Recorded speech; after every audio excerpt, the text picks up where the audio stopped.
Good evening, and welcome to the Night Owl.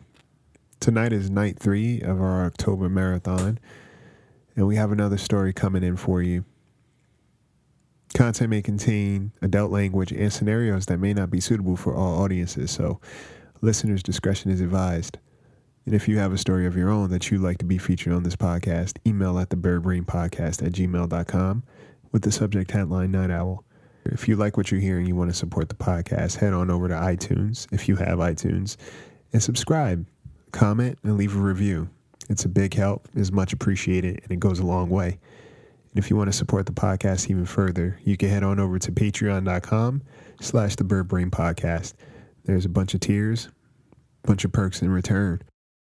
Growing up, we were told we couldn't leave the table until we finished our food. The food was good for us. Well, tonight's story takes that a little bit literal. Lock your doors, check your windows, and get comfortable, because you won't be sleeping tonight. I give you Last Supper.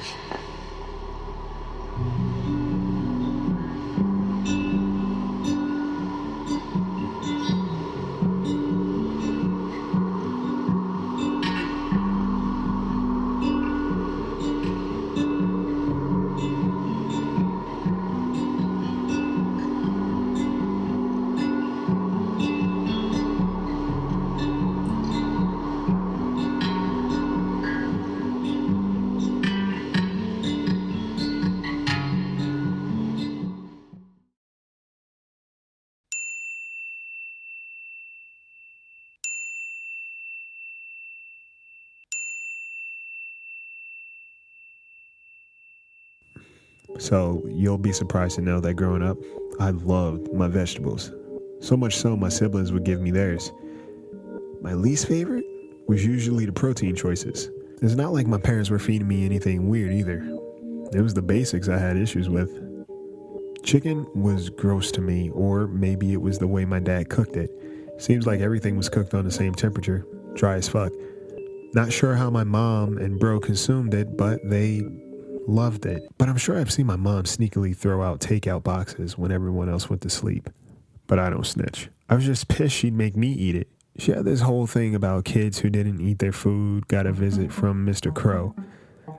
Apparently he took kids away that were disrespectful to their parents, and the term disrespect was relative to the day or situation, really, so me not eating was a form of disrespect. I wasn't too much of a rebel, and the story my mom told about Mr. Crow scared me anyway, so I caved. She described him as this real tall dude, and he wore an overcoat, a huge overcoat, to shoplift the kids. He had bumps all over his face and crazy red eyes. My mom, she got creative with her stories, and my dad and brother co-signed and really sold it for me. Basically, if a kid didn't eat his food later that night while everyone was asleep, Mr. Crow would sneak through the window and leave with the kid. I got a lot of protein. Chewy, rubbery protein. Until one night I was tired. No, my jaw literally hurt. Pops outdid himself tonight with this chicken tire. I rebelled. If you're not going to eat, then you could go to your room hungry. It was as simple as that. I went upstairs while the rest of my family stayed downstairs.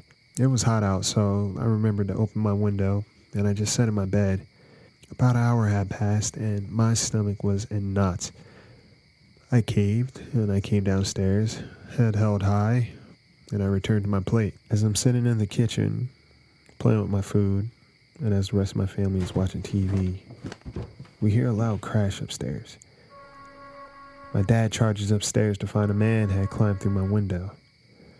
My mom called the cops, and my dad restrained them until the cops arrived.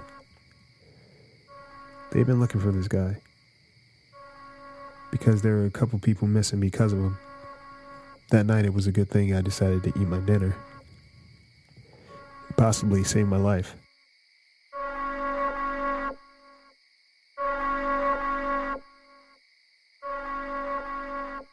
So, there you have it. Tune in later this week for another story to keep you up at night.